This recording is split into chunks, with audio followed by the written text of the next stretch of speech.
welcome everybody on this beautiful Thursday afternoon. If you're with us live, we see some faces on the other side. I know that if I wave, there'll be some people that wave back. There we go. Hi. It's nice to see you all. My name is Andrea Reindl. I am one of the people who works here at Legato Family. I'm delighted today to be joined by Rich Christiansen, who is the founder of Legato Family and is going to share some really fun information with us today about logos and family logos and how to create family brands and some of the systems that he's implemented in his own family to create some pretty amazing results.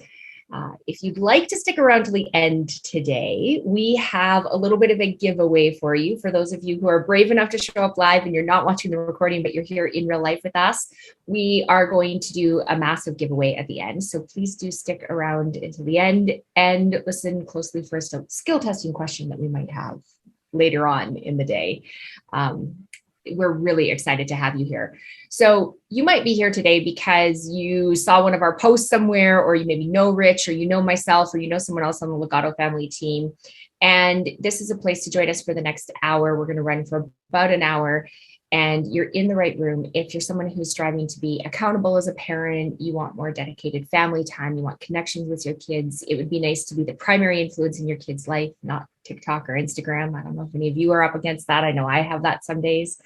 And if you want to have like a trusted, connected relationship with your kids, this is the right room for you. Then there's this other fun thing that we like to do here at Legato Family, which is create knowledge and values that you can pass on for generations to come. Today, we're going to talk a lot about how you can create a family logo, how it will improve your family, some different kinds of logos. I don't know if Rich is going to share, but just before we all got live, he was actually sharing with us all the different logos he has on different pieces of his clothes and why they're so important.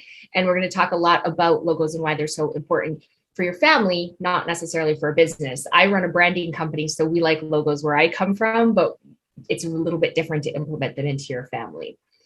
So with that, I'm going to introduce Rich Christiansen, who is a dear mentor of mine and a friend, and we've been friends for many, many years. He's also a serial entrepreneur. He started, I believe the number's 52 businesses at this point, and most of those have been, well, Rich, I'll let you speak to how you run your businesses. I know they're not all wild successes, but you've had lots of wildly successful ones.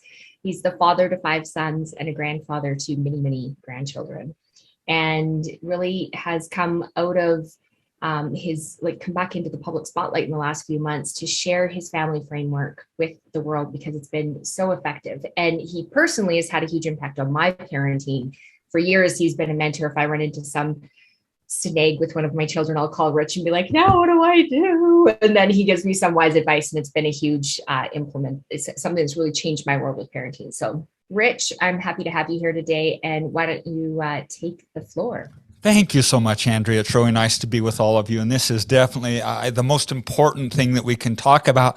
Many of you probably do know me for my work in the lean startup movement. And that's kind of where my thought leadership resolved. But as I was talking about that in all the forums, inevitably where everyone always wanted to drill is what I was doing with my sons. Each of my sons have created $1 million businesses in high school, and they're respectful and just really deep, meaningful contributors in their early and now their later life. And it didn't matter what I talked about, everyone kind of drove it back to the family. The reality is there's nothing more important than we can do, nothing more than lasting than we can do than our family. One of my favorite quotes is no success in the workplace can compensate for failure in the home. The reality is I didn't always live that way. I had a very tender conversation today with a quite famous thought leader, and he very tenderly opened up to me that his marriage is really struggling, and he's hoping they can even make it. And I reflected back to some 25, 30 years ago when I was racing all over the country. I'm from a rural community. I finally had the opportunity to run Mitsubishi Electric's PC division here in the U.S., and I was so committed to it that I was literally sleeping under my desk 3 to 4 nights a week. I was racking up 200,000 to 300,000 frequent flyer miles, and I was just killing myself and everyone around me to earn the brass ring and kind of prove it. And at the time, I had this beautiful, wise mentor named Dr. Peter Horn. And he was not only my mentor, but he was the one that gave me this beautiful opportunity, and also my my boss. And so Dr. Horn, his executive assistant, in a posh British accent, called me up and says, "Dr. Horn would like to have a chat with you, Richard." Which, when he said that, what that meant is get on an airplane, Rich, and fly here from the West Coast to Atlanta, Atlanta to Amsterdam, Amsterdam across the Channel to Birmingham, United Kingdom, where he resided. So the following day, I jumped on my plane. I'd made the trip many times before. I jumped on the plane and I jumped across the Channel, and 22 and a half hours later, I show up in Dr. Horn's office. And as I'm sitting there, he beckons me in. He summons me in. He didn't beckon me. He summoned me. Again, very posh British. And this was the conversation we had. He says, "Rich, I called you here today, not on a business matter. We're delighted with the progress you're making in the U.S., but this is a personal conversation, not a private conversation. This is a personal conversation, not a business conversation." And he then said, "Rich, you can replace anything in this life. You can replace jobs, you can replace cars, you can replace rings and watches. But there's three things you cannot replace in this life. Number one, you cannot replace your health. Number two, you cannot replace your trust relationships. And third, most importantly, you cannot replace your family. Go home. If you're in work the next 2 weeks, you're fired."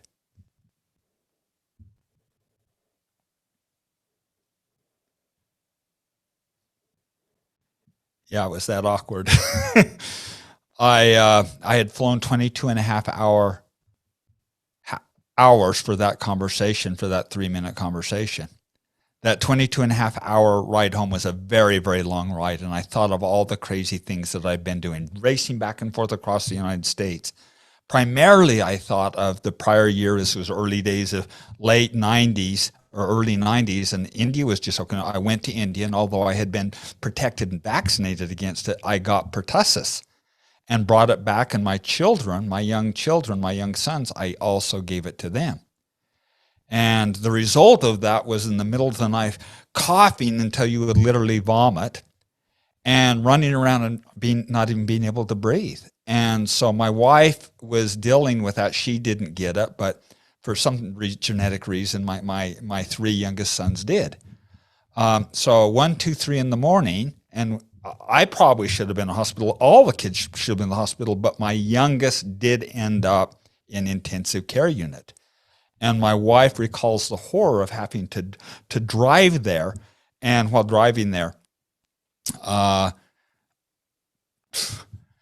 baby not being able to breathe. And where was I? I was off being Mr. Wonderful. I was off being Mr. Wonderful, even though I should have been down and helping. And I realized I wasn't supporting.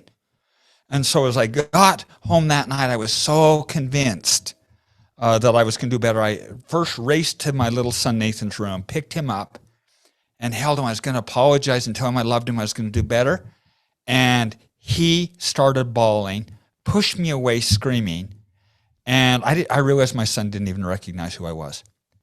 That was the point that I turned things around and evoked a lot of these principles that were applying in the Legato family, and chose to leave the corporate world and take a different path, focusing, number one, on health, number two, on trust relationships, and most importantly, on building deep family bonds. So if there's nothing else that you take out of this this discussion today, although we're going to get some great content on logos, I would just really invite you to that wise wisdom Dr. Horn shared with me. You can replace anything in this life, but you can't replace your health, your trust relationships, and most importantly, your family.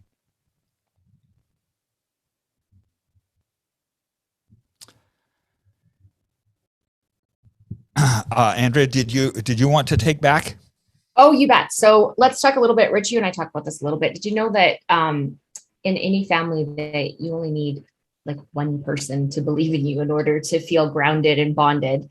And that, of course, a lot of research recently has showed that strong social circles and connection actually give people a higher immune system. It gives them the ability to navigate the ups and downs of life. And that very often kids that have that one person that they need to believe in them, it helps if they have a symbol that they can believe in, which is what happens when we talk about logos. And so what does a logo do for your community? it helps raise confident, connected kids. It bonds families, it bonds your communities. It'll give your kids something to connect to. It'll allow you to welcome new people into your family. I know, Rich, you've got like a really fun family logo that actually helps you like welcome your daughter-in-laws into your family and your grandbabies as they join your family and they grow, and it gives a sense of belonging to your family. It also does that for communities. We all know that if any of us are like, say, for example, Apple users or Nike fans or anything like that, we all know that we tend to be bonded to those communities and connect over having similar symbols in our life. So we pulled up a couple of examples of how people express logos in the real world. And this is something that always fascinates me, how many people will put tattoos on their bodies that are logos. If you want to like Google Nike tattoo, you'll find tons of different logos tattooed on people's bodies. They also do it in crests and rings and clothing and tartans. And really, they're all just connecting to a symbol that is their family. Rich, do you want to? I think it's just, Andrea, I just think it's just a fundamental need that we have as humans is where do we belong? There is an element of tribalism in all of us. And the reality is if you're not doing this and unifying on something that stands for your values and who you belong for, then other people will do it for you. Do any of you want your children or family members involved with the Bloods or the Crips? Well, what is it? It's a symbol.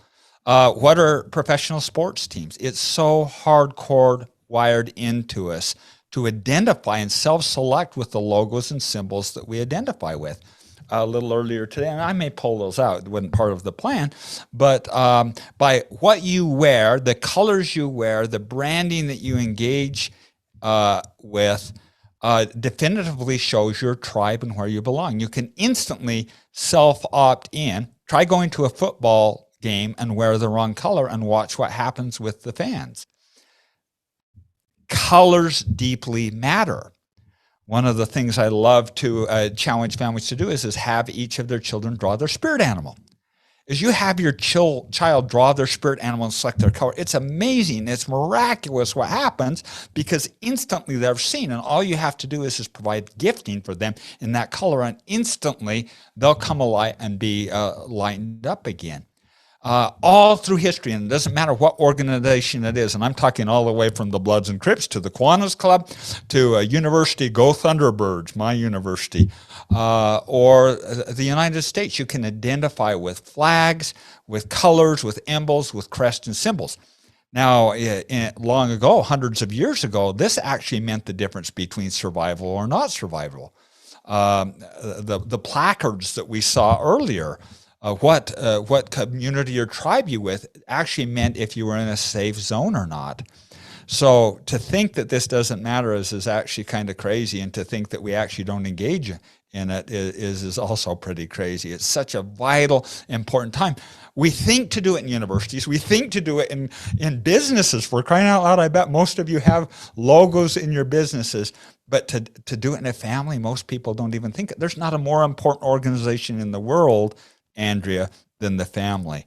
So how we're going to cover a little bit of the fundamentals of it today, provide some worksheets and some basis for you to get started on this, and then hopefully some great little resources and tips. Anything to add there, Andrea? No, the only thing I'll add is like before we jump into how we do logos, there's also obviously other ways you could like create a family logo, which is go and search one on Google. You could go to Fiverr and like make something up if you want. But I running a branding agency. I know that sometimes it's like, okay, well, what do you want your logo to look like? And people are like, I don't know, or they don't really know what they want it to mean, or they don't know why they want it to mean something, or what colors and shapes it includes. And Rich, you'd like briefly touched on talking to your kids about like a spirit animal or what's their favorite color and building their personalities into it. But I think what I love about having worked with you for so long and some of the families that you've worked with over the last 10 years on this topic is building their values into their logo and letting their values come out in their logo, which is also how we actually do it with our company, as like with companies that we work with. But why don't you talk a little bit about that? I actually had a really a good friend. He's a very visible, high profile. I'm not going to share his name, but a very high profile individual. And he had seen the crest, that we have at our family. The most expensive piece of art my family has. I won't even tell you how much I spend on it. It's this beautiful, I think you got pictures of it a little later. It's a 250-pound crest with all the mountains we've climbed and the cabin and all this little symbology hidden deep inside of it. And this individual came to me and said, Rich, I want one of those. Man, I want one of those for my family. Can you help me build one of those symbols for my family? Can we get a family crest? And my comment was, yeah, we could absolutely do that. We 100% do it. But I don't think it's a good idea, because until you've grounded on what your values are and what you stand for, you're just building it on a sandy foundation. I probably shouldn't do this, but the rains came down and the floods came up. The rains came down and the floods came up. The rains came down and the floods, and everything washes away.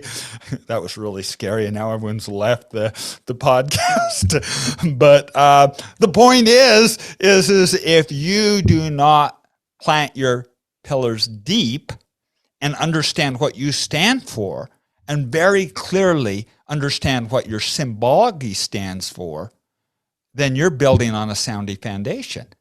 And so my real encouragement as you do this, it doesn't start with a symbol or some of our additional content we're not covering in full detail today, but the doctrine, the life-defining events, and these other things. You have to plant very firmly on the values to start. Otherwise, that terrible, awful song that I sang, the rains will come down and it will wash away. Now, right nor wrong, most of the logos that are out there don't align with your values. I was jokingly showing everyone my wardrobe, and Andrea, I may pull that again. If you wanted to do that, we'll do that. But I don't brand everyone else's logos now because I know what their values stand for. I will only brand, you get to do that when you get to be over 50 and just don't care anymore and get eccentric, but I'm not going to wear the brands of so many of the logos that are out there. Sometimes my kids convince me to wear some of the sports teams, but very rarely, because even then I don't agree with it. I think most of you would cry in your soup, literally just bawl in your soup, if you knew the values of so many of the organizations or companies that you're branding. They definitively don't align with what I stand for.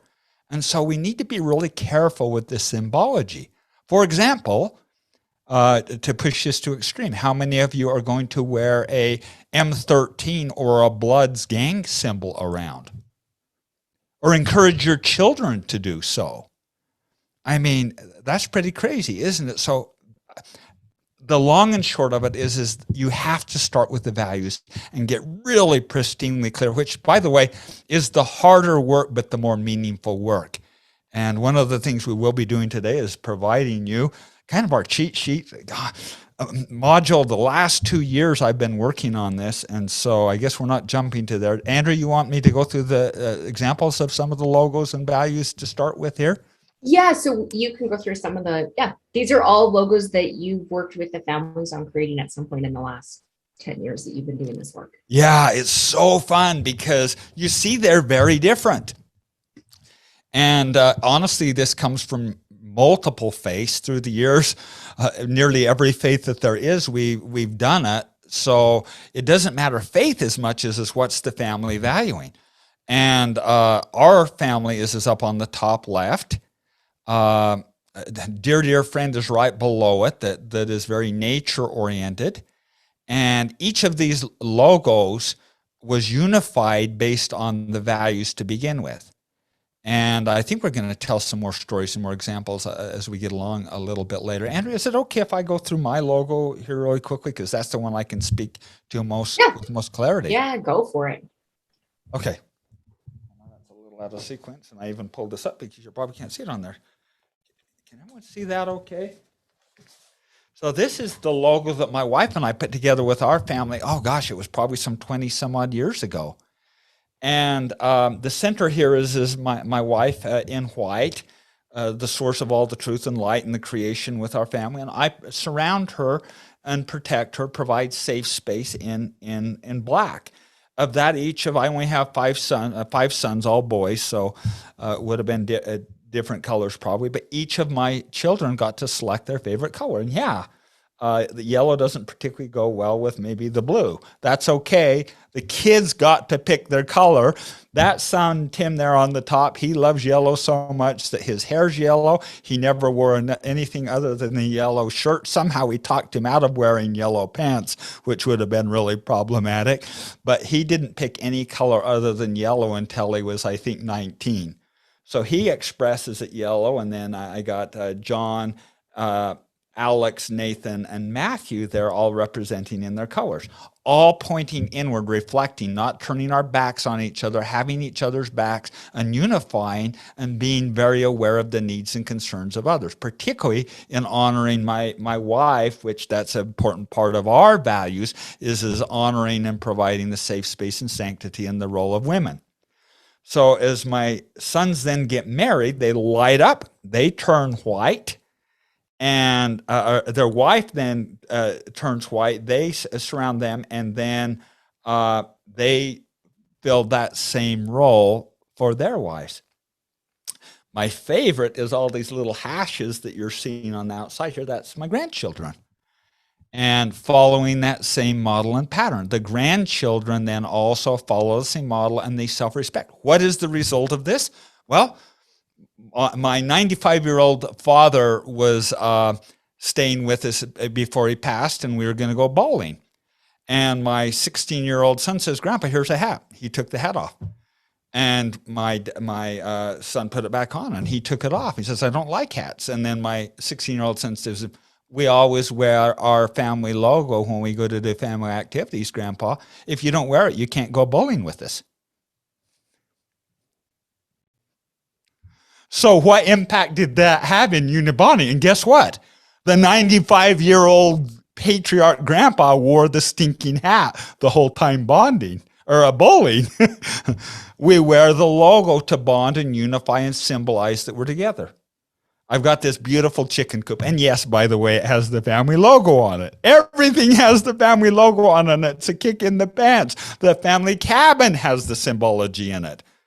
But my little grandchildren love to get the eggs out and see the chickens. And as soon as they're done with that, every time they want to, step up on the little tray, and inevitably what they will do is they say, let's see, let me get the right one. Everly, Everly, Everly. Samuel, Grandpa. Samuel, Uncle Nathan. And they point out where everybody belongs. Instantly, they have a modality to know, number one, I'm represented. Number two, I belong. Number three, we're unified and protected, and I can count on this structure. It instantly provides a safe, stable place to unify and bond. We have a tragedy going on in our family right now. This son right here, my son Matthew, we got a little grandbaby that's the little baby is tragically not viable and will pass here likely within the next week or two. And it's heartbreaking, terrible for our family. As I was over visiting with Matthew and Heather last night, we shared a lot of tears. And I said, I made the comment, this Cameron is going to have a place on our logo into perpetuity, and we'll gold plate it. We'll paint it in gold and surround it with gold because it's that important. It'll never change. He's part of our family. He's never coming off. You know the result. My son and my daughter-in-law began weeping and came and hugged me, and we didn't let go. This is incredibly powerful in unifying. Our DNA is wired to it.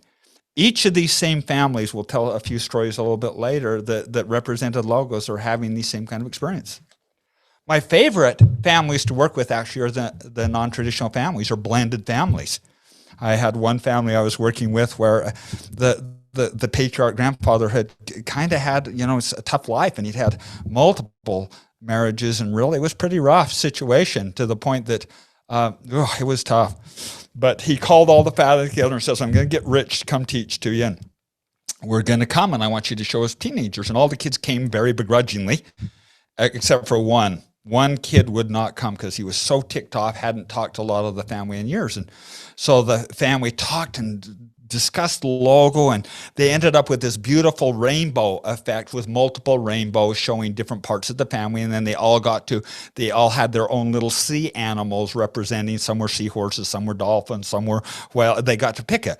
And this one brother, he wasn't there, so they put him as this cool dude turtle doing the backstroke, just kind of, and that brother was so touched by that symbology and that they'd represent him as cool dude and part and represented in the family, that he actually he returned and it opened a dialogue and healed much of the wounds that had been created simply because he was seen.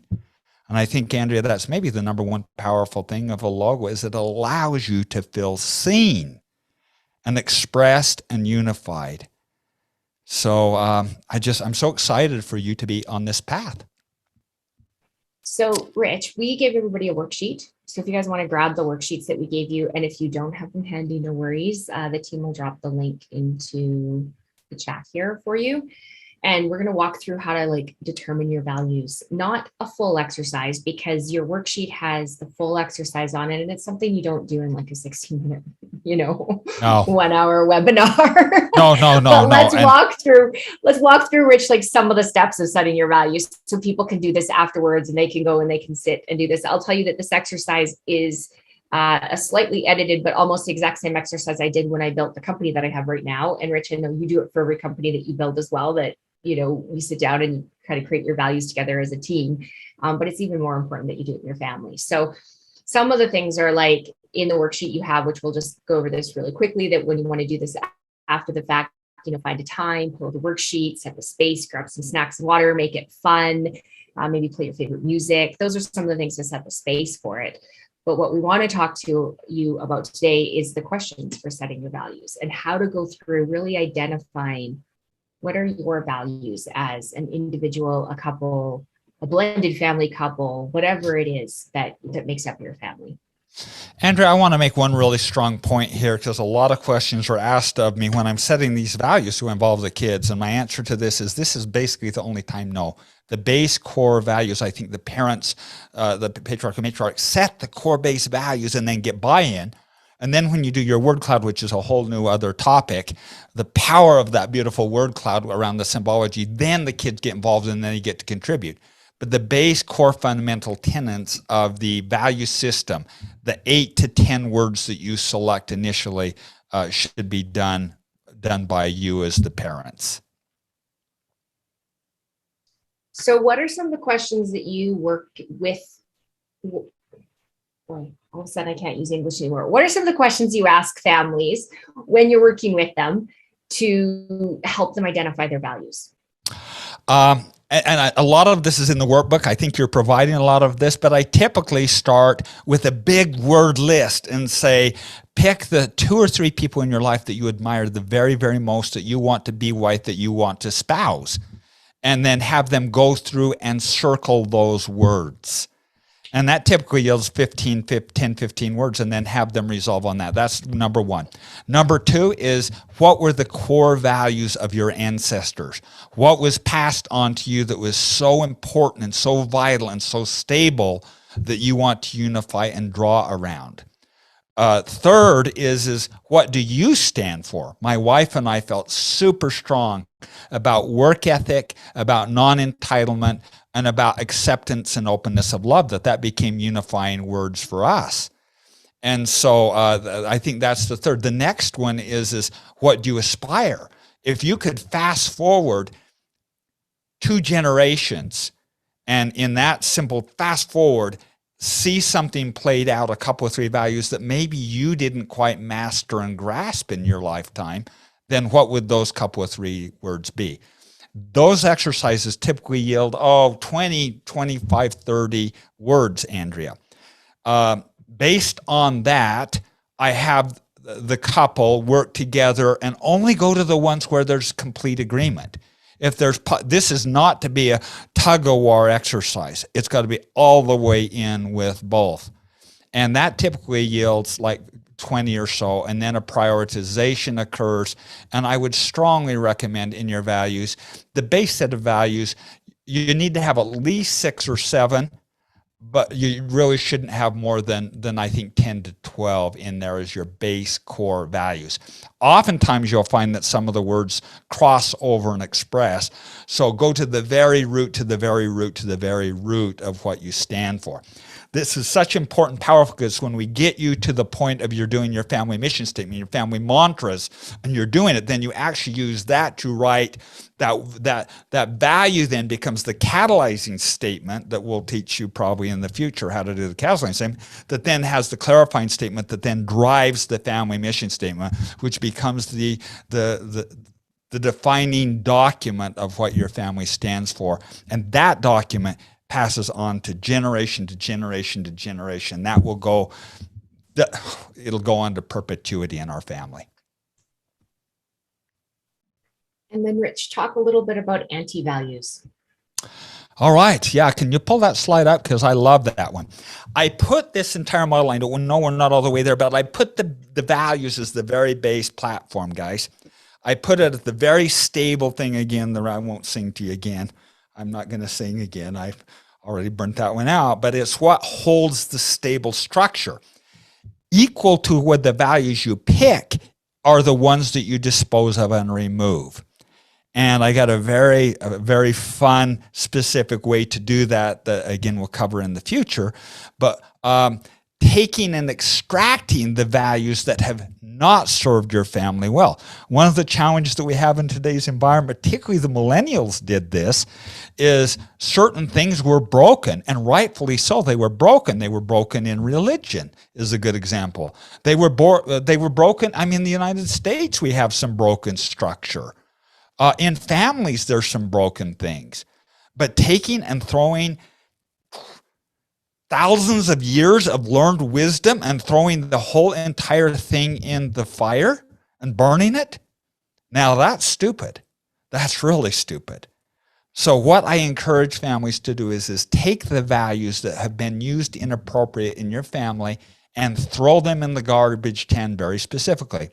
The example that I like to use, both my wife's family and my family used guilt and shame like peanut butter and jelly. If you don't like the behavior, throw a little guilt, throw a little shame, slap it between some bread, and serve it up for gobbling, and you'll get the behavior.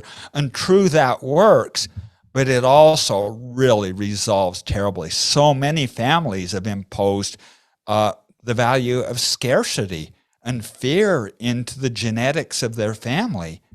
And that's really devastating. I mean, that's honestly, some of those lower resolution, lower vibration modalities are as dangerous as cancer. And they affect families of generation. And I think a lot of the anxiety and the deep depression and some of the issues that we're just rattled with right now in our culture are based on these low resolution values. So it's critically important that you define what values you are extracting from your family, declare it, and then through this process that I take you through of actually removing it from the family. Are you perfect at that? No, sometimes you slip, but that gives everyone in the family permission to call it out and formally remove the lower vibration values from your family dynamic.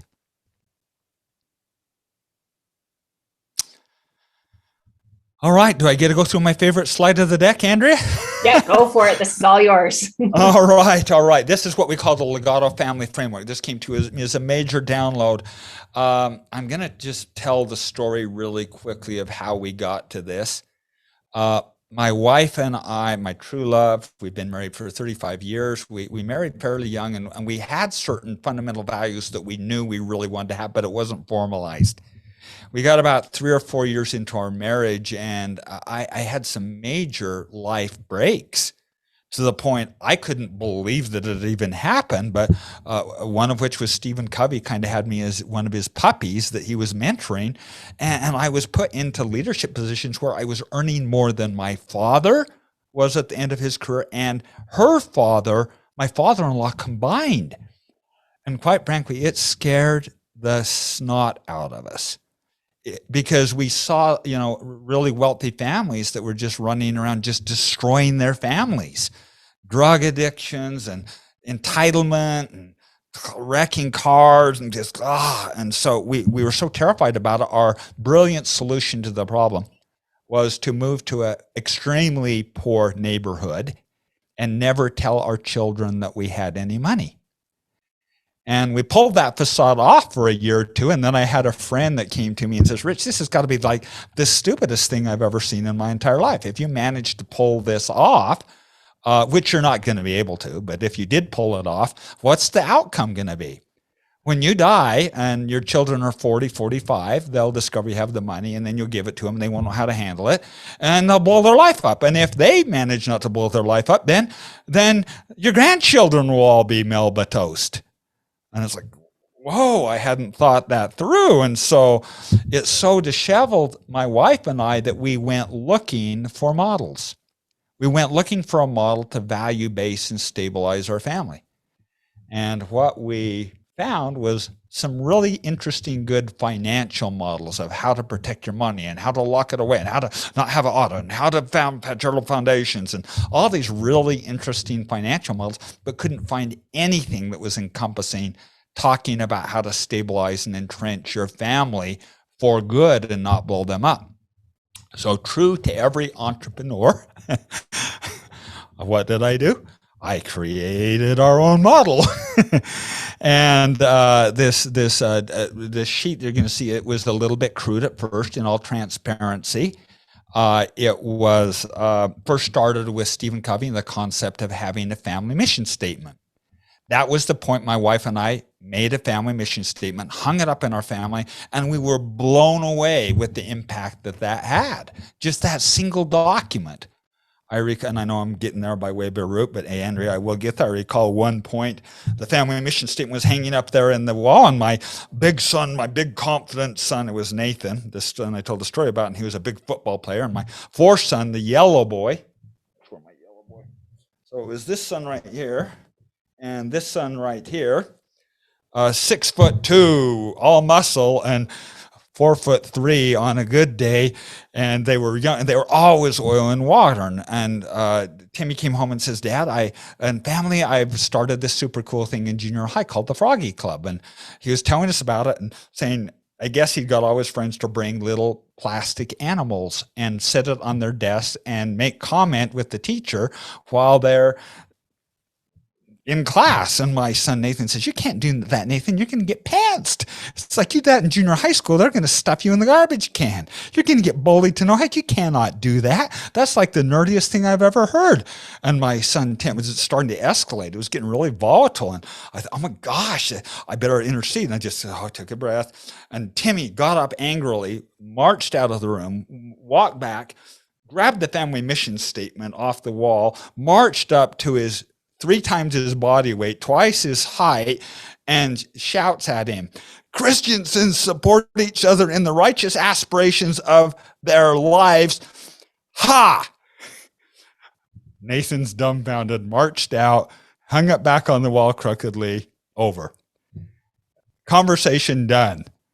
And so that family mission statement became so stabilizing. Bit by bit by bit, we began bolting these components off until I got real clarity. About 2.5 years ago, I'd have people approach me frequently wanting me to talk about it. I was like, I don't know how this is going to work out till my kids are raised, my grandkids are raised.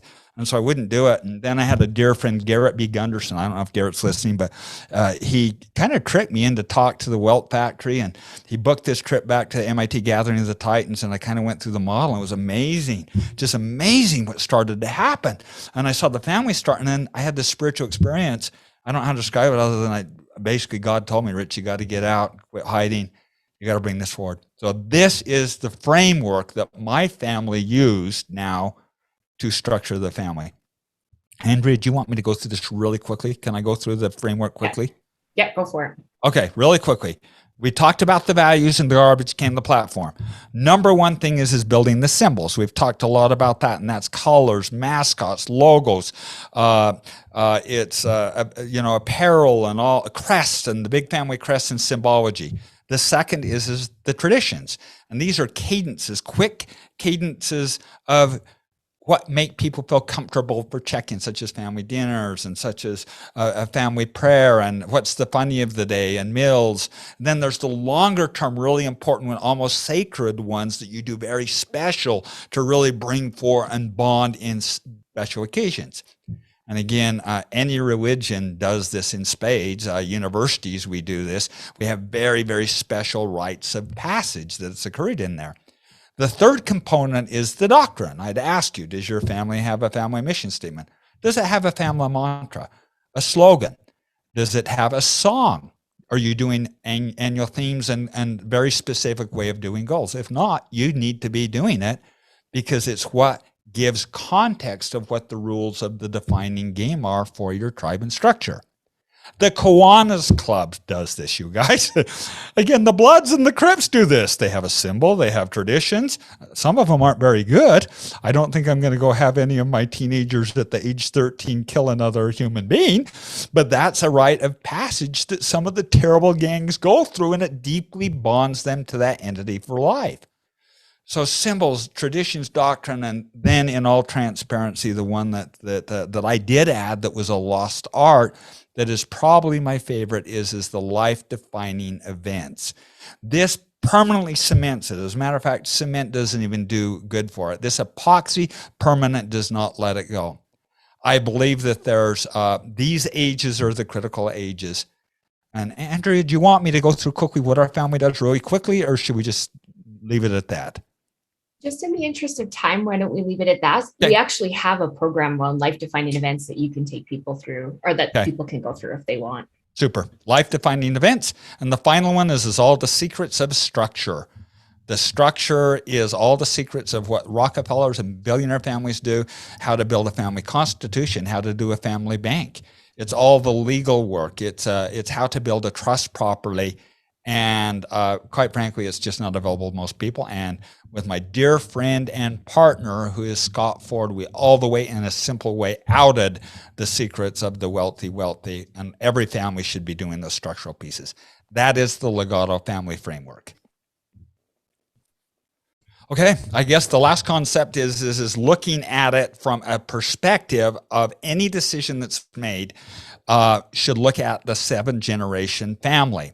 This actually came from the Iroquois Nation. The Iroquois Nation were actually the ones that helped provide the context for the Constitution. They left 2 key things out. Number 1, the role of women, and number 2, 7 generations. Any decision you make should be made looking 3 generations back. It should be looking at the impact now, and it should be what's the impact 3 generations forward. So we're huge believers, and we call Legato families 7-generation family constitution families. Good stuff. All right, Andrea, do you want me to just comment on these really quickly? Do we have time to do that? Yeah, we just have like a few of your former clients. This is your own family, but of course you can talk about some of the other ones as well. I'll let you go ahead and take these away. All right, that's my family. Everyone in their appropriate color. Bonded together in total chaos and mayhem. That big crest there is tons of hidden symbology in that. Some of the most important physical things in our life, symbolizing family and context, and a lot of rituals surrounding that one. Why don't we jump to the next one? This is a dear family, a very significant influencer, Ben Greenfield. Many of you probably know Ben, but he and his family came down to the cabin and wanted to build a crest, and that's their family crest. River and Taryn, and Jenna and Ben, and their Rich, families. I love what the Greenfields did, where they have like their logo that's small that can go on shirts and cups and all those kinds of places, and then they built it into their crest, which I know you did as well. And then they also built like a huge crest, and we have some beautiful pictures of that on our website that include like how their whole family is in that crest with like they're very musical and artsy, and animals, and their spirit animals, like everything's built into that piece of art that they created. That was maybe one of the funnest days of my life, to hand all those colors and watch them just go crazy, painting and coloring and building that. And although the little bit of alpha in me, it's like I thought I had the best crest in the world. And by the time they got done with that one, it's like, oh my gosh, they took it to a whole new level. So just They're beautiful incredibly symbology. artsy. And you can, if you're interested and just want more context of that, you can go look to Ben's podcast. And he's interviewed me a number of times and has symbology all over the place on that. This is Garrett B. Gunderson and their family crest and shield and their work, and Breck and Roman and the impact that it's had for Garrett and Carrie. All right, we got we got some really fun for that's Aaron Sharon. He's the president, CEO of Carson Wealth, and all of their little fun animals that they showed up with and their representation. And it's so beautiful. This is already a highly functional family, but I think this launched it all the way to the outer orbits of Mars with that one. And so fun to just watch the creation process that happens. This story is particularly in the interest of, I want to protect privacy, and individuals have passed here, so I want to be really careful. But one of my most touching moments came from this little family. It was a very high-profile attorney. The mother was a high-profile attorney that was just working her guts out, lived in the Bay Area. Her husband was a very famous chiropractor, and they were really driven. They had one son. I'll tell you the name. His name was Alec. And they came to one of our events and were so deeply moved by the 2.5, 3-day events that they vowed that they were going to get their family stable. And so the result was the wife actually quit her high-profile job and still did some work, but they spent a year and a half of just total joy. And their big joy was turtles. They all saw themselves, their family symbol was a turtle. And so she'd quit her job. They went on all these trips and this bonding, and their son just blossomed, like just went crazy, blossomed. The family had just all these amazing experiences. And then tragically, about a year and a half after the event, the wife was driving across town, and a semi-truck came through, hit her car, and killed her tragically. And can we bounce, Cat? Can we show the symbol a little bit bigger? The symbol was as turtles underneath the rainbow. The whole concept was as turtles swimming underneath the rainbow. So upon the year death of the wife, the father and also the son went out to their favorite place where they had kind of unified and brought everything together, and they swam with the turtles. They were swimming with the turtles, having this amazing life experience. And lo and behold, I don't know where, pull that picture back up, Andrea. Everyone's got to see this because you can't believe it. You can't make this stuff up. Can everyone see that little bright dot on the very top up there on the circle? The rainbow collided. No, look at that. There's no clouds in the sky.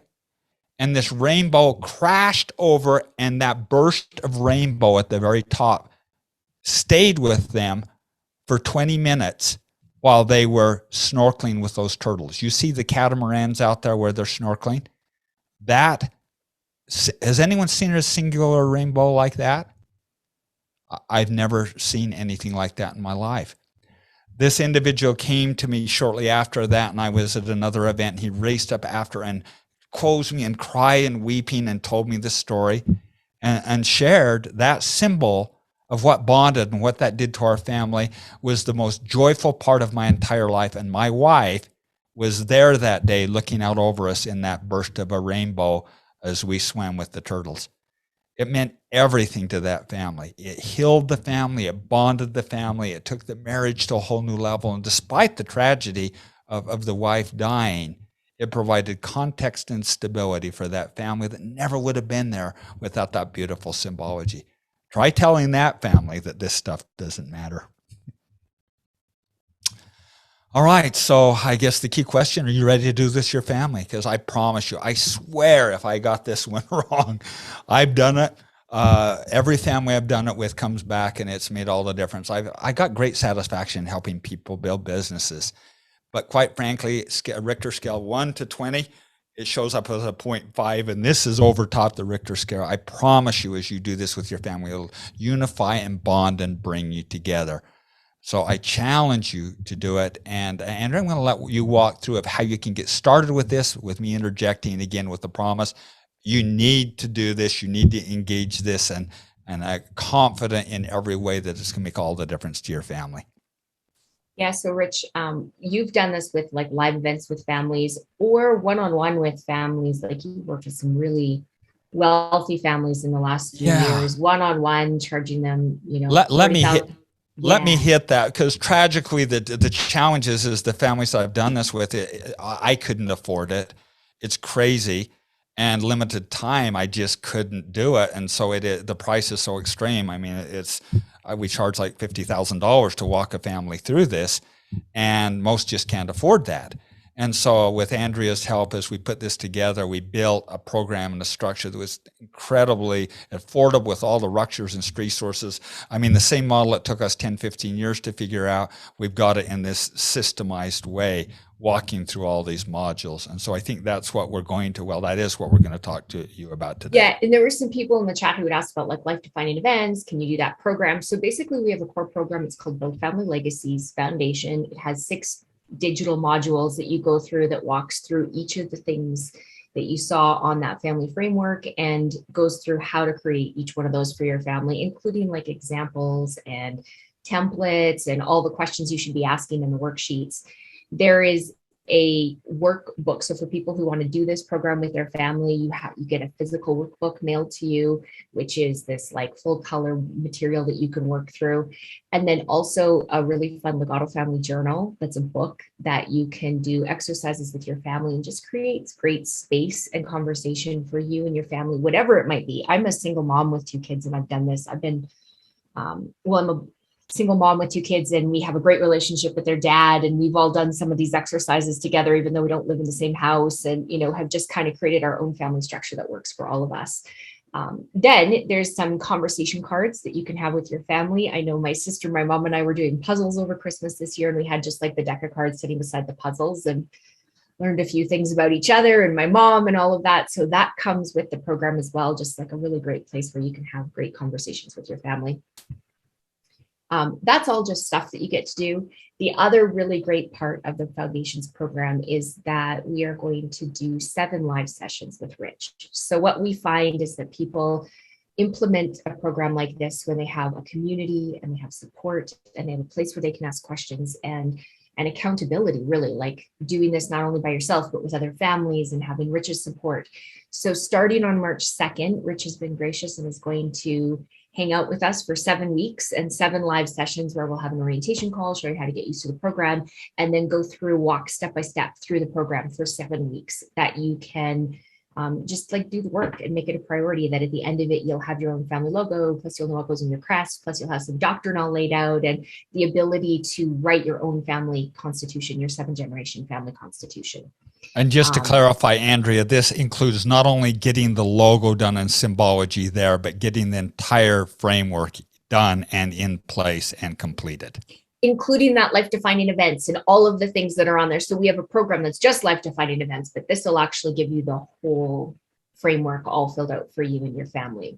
And then we're going to do a bonus call where people can have you review their 7-generation family constitutions. You and Scott Ford will come and give your feedback on what you've seen work in families and maybe ways they can make them better, and actually have a template of a document you can write out that is your family constitution, and be able to go through all of that. So Rich mentioned he's done this for families in the past for like, $50,000 to come and do it one-on-one, or you've run live events with groups of families as well that where they have to come and do it in a weekend. Our introductory price for this program will be $3,495 is what we're planning on selling it for in the future. And for everybody who's early adopters, because it's always good to have some early people in on a digital event, it'll be $29.95 for you if you're interested in joining us. And there's a coupon code, all that will get emailed out to you, plus a link will get dropped in the chat if you're interested in joining. And then, because we like to come from a world where we make things real, if you decide to join this first group, and we're only going to do this for the first program, is we're going to include digitizing your family logos. So sometimes people will get like their logo on paper, or it'll be like awfully sketched or maybe greatly sketched, depending on if you're the Greenfield family or not. But what we'll actually do is our team will take that logo and turn it into digital files for you, so you can have it printed wherever you wanted.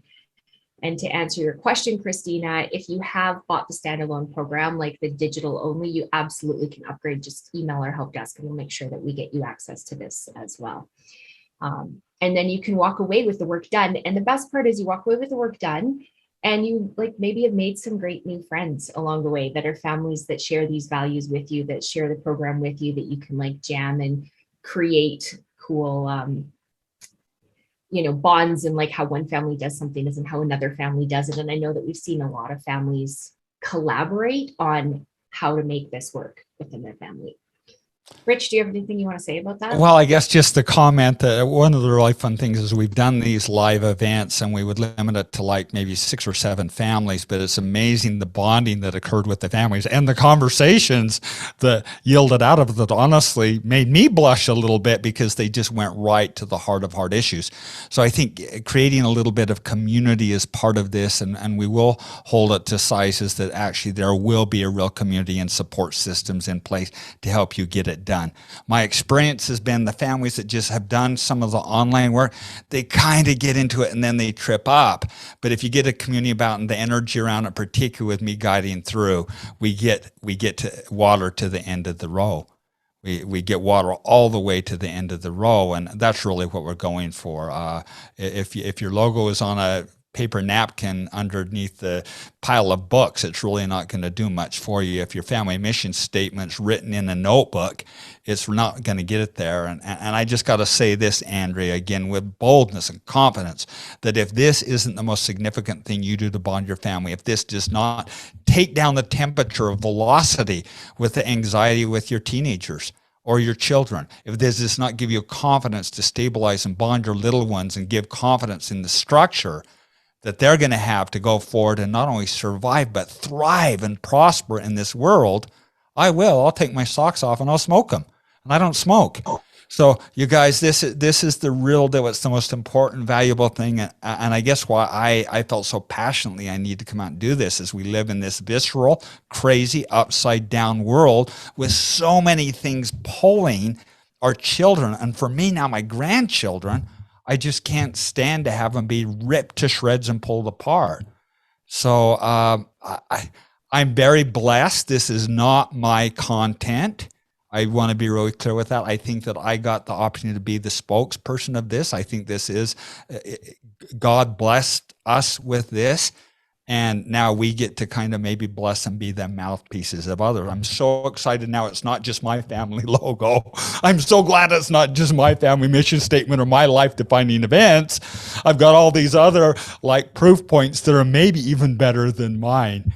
And so I would love to add you to that list, have your logo with your permission, of course, have your family mission statement and include you in the Legato family and tribe, because this is going to be more than just a little thing. This is going to be a movement of families moving forward, stabilizing and validating and valuing family relationships and valuing what we should be valuing rather than Twitter and Facebook and what's going on in the politics of the day. Yeah. And Rich, as we promised, we're going to give away one whole program for whoever's still here live. I know there's lots of people live. So here's what we'd like to know from you, which is what's one thing you learned from today's masterclass? I'll give you a second to think about it. And you can drop it in the chat, and everybody who drops it in the chat, someone on our team is going to randomly pick one of you, and you're going to actually get the whole program as our gift. And yes, we're going to open this up for questions. So while you're thinking about what's one thing you learned from the masterclass, go ahead and drop it in the chat. And if you have any questions, please also put those in the chat and I'll watch for them and answer. Anybody who has questions, you can drop them in the chat. Kyle just said the thing that stands out is that you can smoke socks. Oh, Joy, I probably shouldn't have said that one, huh? No, I can't. I've never done it, never will, because I got that one right. Yes. Does anyone have any questions? Because I'm happy to open the chat for that, so you can drop them in. Kelly, go for it. Do you want to come off mute and ask the question?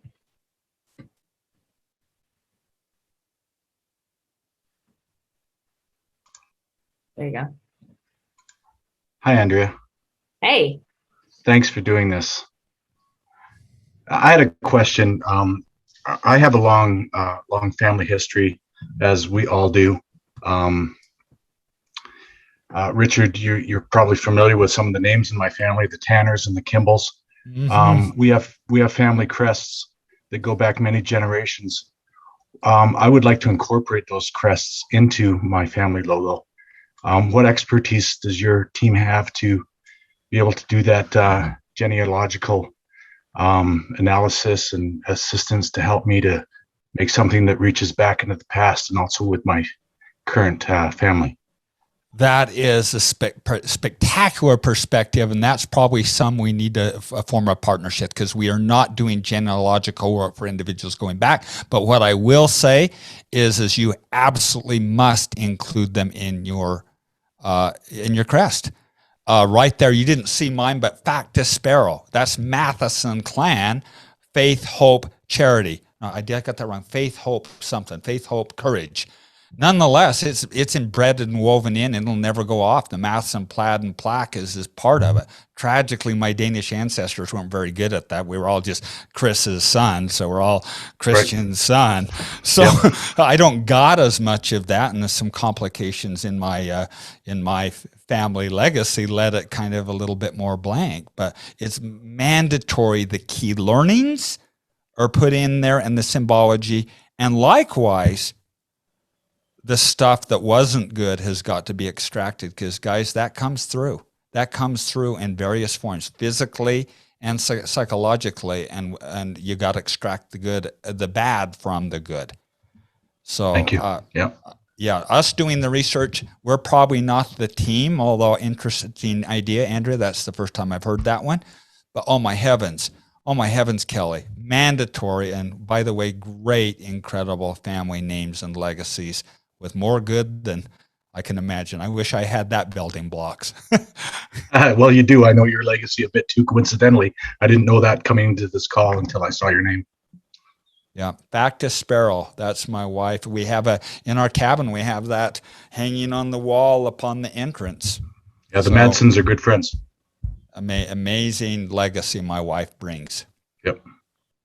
Thank you. And Rich, I think that, or Kelly, I guess too, that one of the things that the exercises actually go through are like looking back into the generations before you, that you do know some of what did they value based on how they lived their life, or how they spent their money, or, like even what did you experience from grandkids, and making sure that that's built into that's right your value system, and also your symbology, right? That's exactly right. That's I wish I could just handhold and take each one of you a tour of our cabin.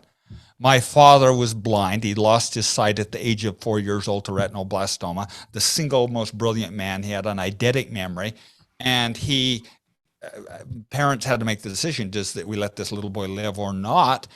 They made the right decision because they thought he wouldn't survive. That's my father. He learned how to play the piano brilliantly. He could play it on his back. He'd mesmerize everyone. I've got that piano from the School of the Blind in my cabin. Wow. What does that mean? I've got the Olympic torch that my father carried in that cabin. What does that mean? All those key symbologies that you hold and point to tell a story. And quite frankly, the story is even more important than coming up, we are a value family, we are a value-driven family, and we all believe in the value of hard work. That's one thing. Another thing to touch Grandpa's piano and say, we overcome hard things. We're a family that can do hard things. Now, that's a different story, because they're touching the piano. And I know I went on a rant there, but I think it was well served. Thank you for that great question, Kelly. Do we have any other questions? Either like fanatic hand waving, I will take you off mute, or drop it in the chat. Either one of those is fine with me. Yeah, isn't that so? I saw that comment come of the 7 generations. Oh my gosh, can you imagine what we would be in the United States right now if, number one, the women were the ones that got to choose if we got to go to war or not, and got to choose who the next chief was? Can you imagine what that would do? And then couple onto that every decision made looked 3 generations forward, and you wouldn't make it without looking 3 generations forward and back. Oh my gosh, what a powerful concept. Thank you, Scott Ford.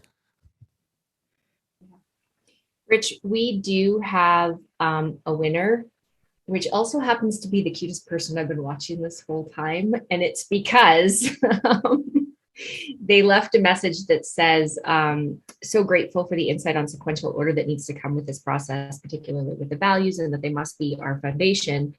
Plus, Jason Boysen, you have the cutest daughter sitting in front of you as well, who like fanatically raised her hands when I said to, and she's kept me entertained a lot. So we're going to give you guys the program. Thank you for sticking around with us.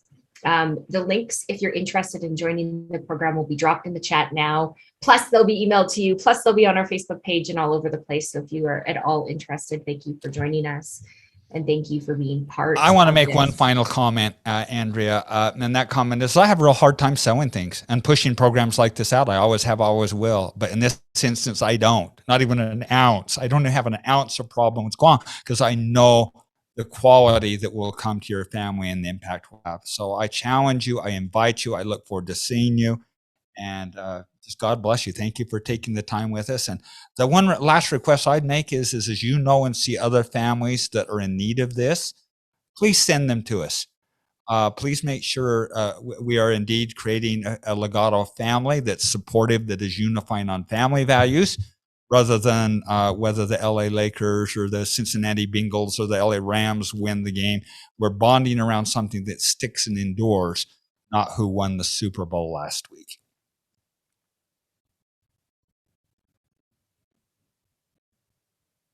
Perfect. Thank you all very much for joining us. Thanks for coming live. It's good to have some faces, and we will see you hopefully in the program. Thank you.